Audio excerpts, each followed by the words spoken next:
तो दोस्तों, एक और नया दिन और मैं बलजीत परमार हाजिर हूँ एक नई कहानी, नया किस्सा लेकर।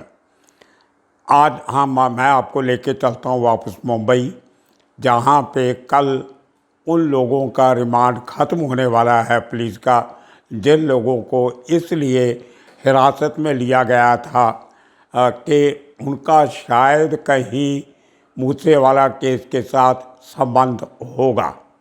लेकिन जैसे कि मैंने पहले दिन से कह रहा था कि मुंबई के अंडरवर्ल्ड का या पूना के किसी भी क्रिमिनल का इस केस से कोई ताल्लुक नहीं है। लॉरेंस बिश्नोई से कुछ लोगों के ताल्लुक थे, लेकिन पर्सनल लेवल पे नहीं।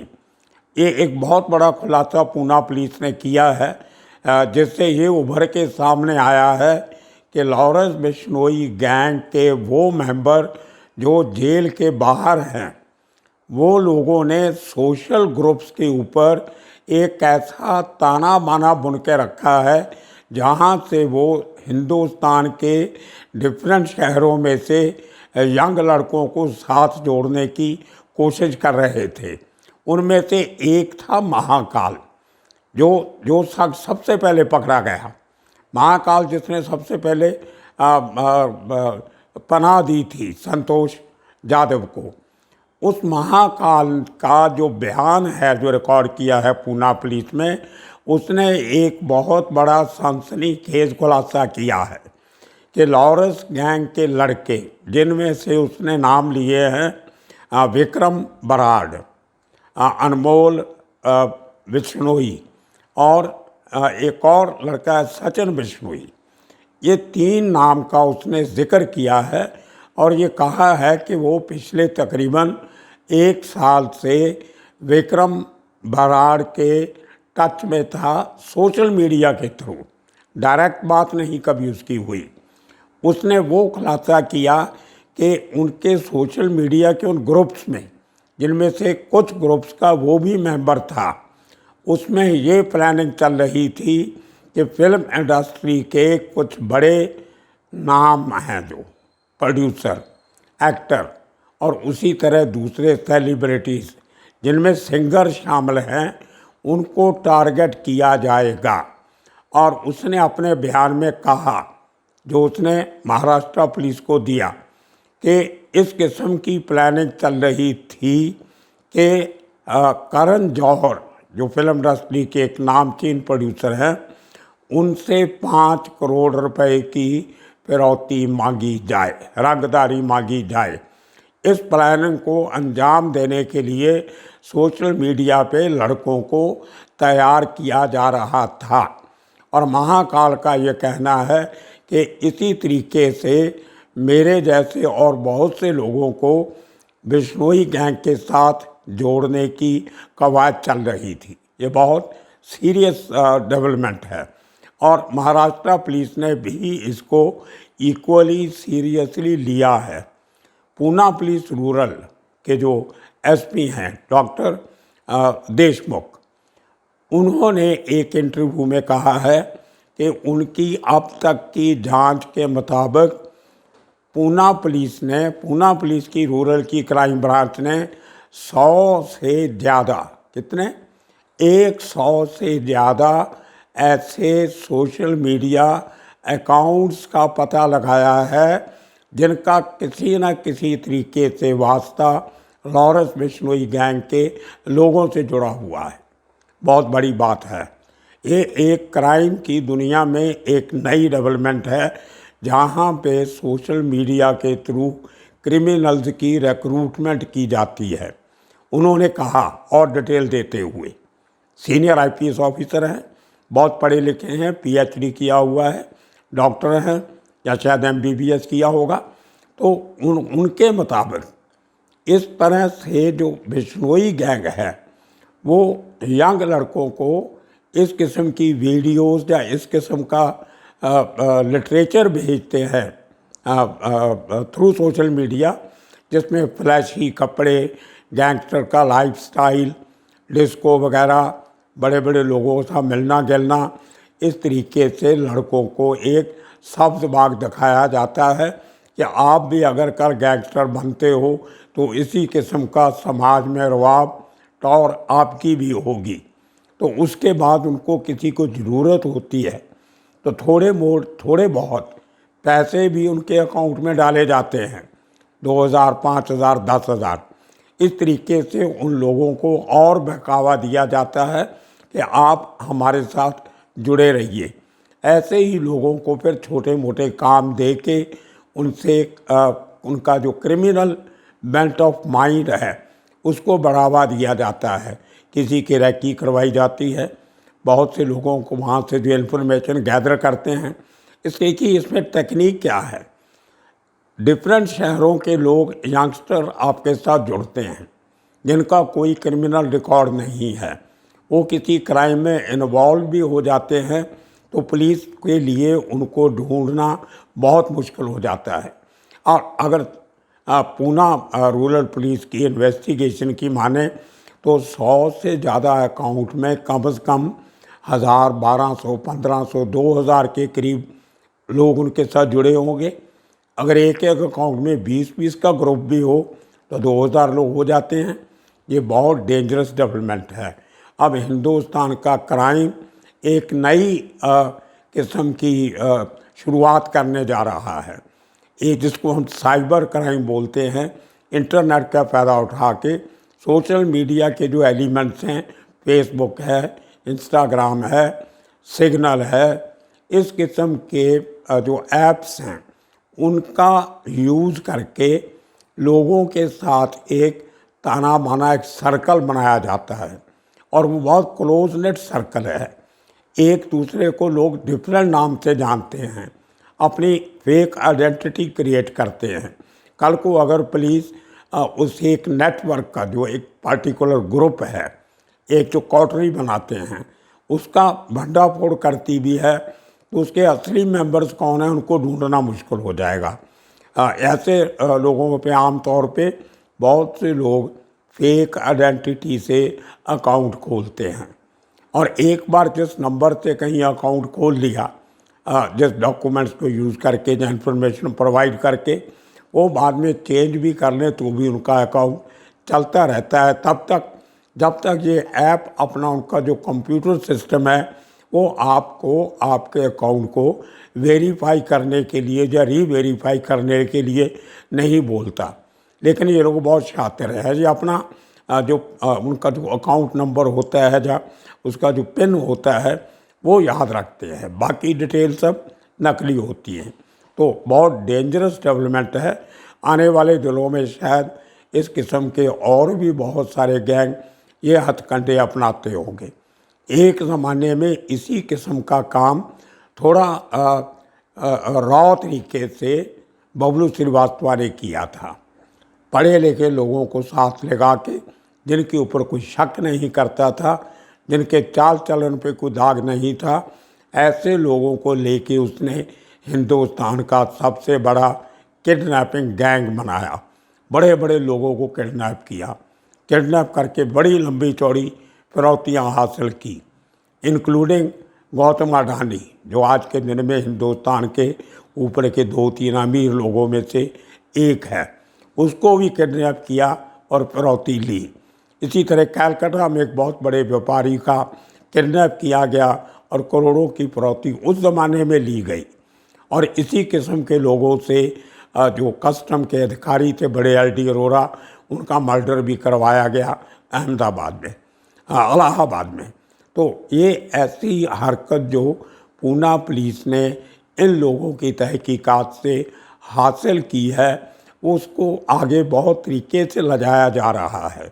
मेरी आज कुछ सीनियर ऑफिसर से बात हुई महाराष्ट्र में, उन्होंने कहा कि भले इन लोगों का मूसेवाला केस से कुछ संबंध निकले ना निकले, लेकिन इन लोगों का जो काम करने का तरीका है हम उसकी तह तक जाएंगे, उसकी गहराई तक जाएंगे और इनका इस स्कीम को नाकामयाब करने में ज़रूर हम लोग अपनी पूरी जिम्मेदारी से काम करेंगे।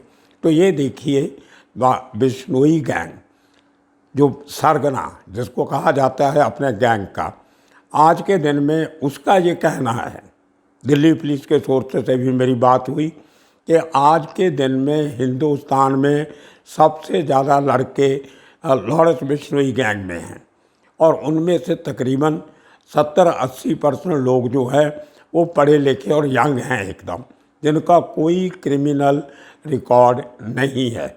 उसका कारण शायद ये है कि लॉरेंस बिश्नोई खुद एक कॉलेज पॉलिटिक्स में से निकल के, स्टूडेंट पॉलिटिक्स में से निकल के गैंगस्टर बना है। एक डिफरेंट किस्म का इमेज उसने बनाया है इस तरीके के काम करके। कल को लॉरेंस बिश्नोई को मूसेवाला केस में सज़ा हो या ना हो, लेकिन आज पूरे हिंदुस्तान में मीडिया ने और हमारी पॉलिटिक्स ने उस शख्स को ऐसी पायदान पे लाके खड़ा कर दिया है कि वो अपने आप को हिंदुस्तान का नंबर 1 डॉन समझ के बैठा है। और इसमें कोई मुझे लगता नहीं कि कोई बड़ी बात भी है। जिस तरीके से वो काम कर रहा है, जिस तरीके से उसने अपने आदमी चारों तरफ फैला रखे हैं, किसी को कनाडा भेज दिया, किसी को दुबई भेज दिया, किसी को अमेरिका में बेस कर दिया, किसी को ऑस्ट्रेलिया में बेस कर दिया, किसी को दिल्ली में, किसी को हरियाणा में, किसी को महाराष्ट्र में, किसी को गुजरात में, किसी को मध्य प्रदेश में, किसी को कलकत्ता में। और अगर इस किस्म की एक्टिविटीज़ को हमारी एजेंसीज ने मिलके जल्दी कोई रोक नहीं लगाई तो ये आने वाले दिनों में बहुत बड़े बड़े कांड करने के काबिल हो जाएंगे। सिद्धू मूसेवाले को मारना कोई आसान काम नहीं था, वो सेलिब्रिटी था। मैं जो हमेशा कहता आया हूँ कि ये पूरा मर्डर एक फिरौती के लिए किया गया है। किसी ने या तो इसकी सुपारी दी है या सिद्धू से पैसा मांगा जा रहा था, और उसकी जो पुष्टि है वो अभी महाकाल के बयान से होती है जो उसने महाराष्ट्र पुलिस को दिया है कि बड़े बड़े फिल्म इंडस्ट्री के सिंगर, सेलिब्रिटीज वो लॉरेंस बिश्नोई गैंग के निशाने पर थे और जिनसे बड़ी तकड़ी रकम निचोड़ी जानी थी, निकाली जानी थी। तो ये एक डेंजरस ट्रेंड है। उसके साथ जुड़ी हुई दूसरी बात बहुत इम्पोर्टेंट, पूरे मीडिया ने 4 दिन तक इस बात का शोर मचा के रखा पूरे देश में कि मूसेवाला केस में मुंबई का अंडरवर्ल्ड इन्वॉल्व है। संतोष नाम का लड़का, इस जादव, संतोष यादव, वो शार्प शूटर है। पहले तो उसके साथ महाकाल को शार्प शूटर बना दिया, फिर ये भी बयान आया अखबारों में और मीडिया में कि महाकाल ने ही संतोष को बिश्नोई गैंग के साथ मिलाया था और 2.5 लाख रुपया इनका फिक्स करके शार्प शूटर सप्लाई किए थे। दूसरे का नाम सूर्यवंशी बताया गया, सौरभ सूर्यवंशी। उन दोनों को ये कहा गया कि महाकाल ने रिक्रूट करके बिश्नोई गैंग के हवाले किया था, जो आज सरासर गलत है। मैं पहले दिन से कह रहा था। अब सुनिए संतोष यादव का बयान क्या है। उसका ये कहना है कि उसने ज़िंदगी में कभी मानसा, बठिंडा, पंजाब नहीं देखा। जिस दिन मूसेवाला का मर्डर होता है 29 मई पिछले महीने की, उस दिन वो महाराष्ट्र पुलिस से डरता हुआ, क्योंकि एक कत्ल के केस में वांटेड था, बुकोका केस में वांटेड था। तो उसका कहना है कि वो उस दिन एक मुंद्रा पोर्ट है गुजरात में, जहाँ पे गौतम अडानी का, दूसरों का बहुत बड़े बड़े प्राइवेट बिजनेसमैनों के पोर्ट्स हैं। मुंद्रा में एक छोटे से होटल में छिपा हुआ था अपने ओरिजिनल रूप में, जो उसका ओरिजिनल वेशभूषा है। 29 तारीख से 3 दिन पहले वो आदमी, मतलब 27 या 26 को वो आदमी उस होटल में चेक इन करता है अकेला। उसको लॉज कहते हैं गुजरात में, छोटी सी लॉज होती है, कोई ज़्यादा फैसिलिटी ज़्यादा नहीं होती है, किराया वगैरह बहुत कम होता है। तो उसमें वो रुका। 29 को मूसेवाले का मर्डर होता है। दूसरे दिन 30 तारीख को ये पूरे हिंदुस्तान में खबर फैलती है। और देखिए मज़े की बात यह है कि संतोष के पास मोबाइल फ़ोन नहीं था। उसका कहना है कि उसने अपना मोबाइल फ़ोन इसलिए छोड़ दिया था कि कहीं उसकी कॉल को ट्रैक करके पूना पुलिस उसको ढूंढ नहीं ले तो वो किसी से कांटेक्ट नहीं कर सकता। जिसको करना होता था कई बार पीसीओ से जाके फ़ोन करता था, जहाँ किसी से ऐसे दोस्ती करके उसका फ़ोन लेके थोड़ी बहुत बात करके फ़ोन वापस कर देता था। तो तीसरे दिन जब बम्बई का एंगल निकला, उसी होटल में रुका हुआ था, जब उसकी फ़ोटो फ्लैश होने लगी पूरे मीडिया में, वो जो पहली तस्वीर आई अरुण गवली बीवी आशा गवली के साथ, वो बोलता है कि वो मेरी तस्वीर नहीं थी, वो मेरे किसी हम शक्ल की थी, मेरे जैसी शक्ल किसी की है। वो मुझे भी, मैंने आपको बताया था एक एपिसोड में, मुझे मध्य प्रदेश के एक ऑफिसर ने बोला था कि ये लड़का जिसकी तस्वीर है ये मध्य प्रदेश का है और उसकी डेथ हो चुकी है। तो खैर इसमें सच्चाई पुलिस ढूंढे कि क्या हकीकत है। तो उसने कहा, लेकिन उसके बाद जो मेरी तस्वीरें आने लगी ओरिजिनल पूना से लेके क्राइम ब्रांच से लेके लोगों ने पूरी टीवी पे सोशल मीडिया पे, तो मैं डर गया। मैं बहुत घबराया हुआ था, मैं अकेला था और मैंने सोचा कि अगर इतनी मेरा हो रहा है तो प्रचार हो रहा है तो मुझे पकड़ के पंजाब ले जाएंगे या कहीं कुछ और लोगों ने पकड़ लिया तो मुझे मार नहीं दे कहीं। तो मैंने वहाँ से वो होटल छोड़ा। होटल वालों को इतना शक नहीं हुआ, तो एक चौथे दिन मैंने वो होटल छोड़ दिया। इन ऑल उसका कहना है कि वो 7 दिन उस लॉज में रुका हुआ था। वहाँ से निकलने के बाद उसने अपने बयान में कहा है कि सबसे पहले मैंने एक छोटे से जो फुटपाथ पे नाई वगैरह बैठते हैं, वो छोटा सा एरिया है, वहाँ गया कि मैंने बाल मुंडवाए, दाढ़ी मूछ निकाली, अपना जो कपड़े मैं पहनता था वो छोड़ के मैंने धोती कुर्ता पहनना शुरू किया। एक किस्म से पूरी गुजराती वेशभूषा अख्तियार की। वो करने के बाद मुझे थोड़ा हौसला हुआ कि अभी मुझे कोई पहचानेगा नहीं। तो मैंने उसके बाद बोलता है अपने दोस्त को जो सूर्यवंशी है उसको कांटेक्ट किया कि भाई मैं बहुत तकलीफ़ में हूँ, वो भुज में रहने वाला है। तो उसने मुझे भुज में बुलाया, मैं भुज गया। वहाँ पे एक छोटे से एक एरिया में एक छोटा सा उजाड़ सा घर था, अबंडन घर, जैसे बस्तियों में कई घर छोटे से खाली पड़े होते हैं, वहाँ पे मेरा रहने का बंदोबस्त किया। तो मेरे पास कोई फ़ोन नहीं था, कोई ज़्यादा कपड़े नहीं थे। मैं वहाँ पे उस छोटे से घर में जो खंडर किस्म का था वहाँ पे रहता था। तो सुबह शाम 2 बार, दिन में 1 बार सूर्यवंशी मुझे खाना दे के जाता था और पूरे दिन भर की अपने मोबाइल पे या अपने टीवी पे खबरें सुन के मेरे बारे में, मूसेवाला के मर्डर के बारे में जो डेवलपमेंट होती थी मुझे बता के जाता था। तो उसके साथ मैं वहाँ इतने दिन निकाले उस खंडर जगह में जहाँ से मुझे किसी ने देखा नहीं। लेकिन उसका खुद का कहना है कि पुलिस होती है, एक दिन ढूंढ ही लेती है। तो एक दिन वहाँ पे छापा पड़ा, पहले सूर्यवंशी पकड़ा गया और उसके कहने पे मुझे वहाँ से खंडर वाले घर से दबोच लिया गया और मैं आज पुलिस के कब्जे में हूँ। लेकिन मेरा मूसेवाला केस से कोई लेना देना नहीं है। और आज जब उसका जो बयान पढ़ने के बाद मैंने पंजाब पुलिस की वो स्टेटस रिपोर्ट पढ़ी, जिसकी कॉपी मेरे पास भी है, उसमें एक लाइन लिखी हुई है जो किसी ने नोटिस नहीं की। बड़े बड़े टीवी वालों ने चर्चे किए, डिबेट किए कि उस स्टेटस रिपोर्ट में क्या क्या क्या है, लेकिन किसी ने ये दिखाने की हिम्मत नहीं की। उसमें ये लाइन भी लिखी हुई है कि पूना में अरेस्ट हुए संतोष जाधव से पूछताछ करने के बाद पंजाब पुलिस को ऐसा लगा कि उसका इस केस में कोई हाथ नहीं है। और पुलिस ने ये भी कहा कि संतोष ने खुद भी अपने किसी रोल को डिनाई किया है। मैंने दोबारा वो लाइन पढ़ी, कहीं पंजाब पुलिस ने गलती से ये स्टेटस रिपोर्ट तो पेश नहीं कर दिया, स्टेटस रिपोर्ट में नाम तो नहीं लिख दिया उसका, लेकिन बहुत सोच समझ के लिखा गया है। ये बात मीडिया ने नहीं बताई किसी को। जितने टीवी चैनल, पंजाब और नेशनल चैनल ने उस स्टेटस रिपोर्ट की बात की, इस फैक्ट को छुपाया।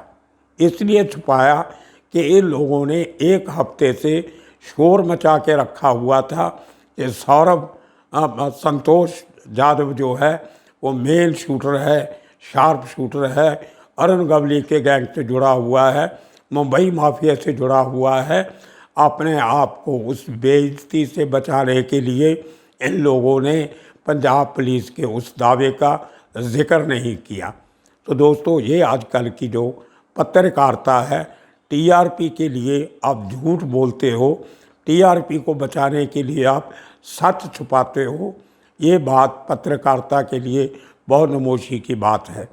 हमने पहले दिन से जो स्टैंड लिया था, अकेली चैनल है हमारी जिसने पहले दिन कह दिया था कि इस पूरे कांड में मुंबई का कोई एंगल नहीं है, और आज वो बात पुलिस भी मानती है, पंजाब पुलिस भी मानती है और महाराष्ट्र पुलिस भी मानती है। लेकिन दिल्ली पुलिस अभी भी इसका सोशल मीडिया पे जो एक्टिविटी है उसको लेके दिल्ली पुलिस महाराष्ट्र पुलिस से आगे जाना चाहती है। कल मतलब सोमवार को इन तीनों लोगों का पूना की कोर्ट में पहला रिमांड खत्म हो रहा है। नया रिमांड लेने की क्या होगा, क्या महाराष्ट्र पुलिस इनका दोबारा रिमांड लेती है या दिल्ली पुलिस इनका रिमांड मांगती है, यहाँ कहीं पंजाब पुलिस फिर से कुछ इनको लाना चाहती है, वो कल मालूम पड़ेगा। सो इंतज़ार कीजिए कल तक। तब तक के लिए आप सबका बहुत बहुत शुक्रिया, धन्यवाद।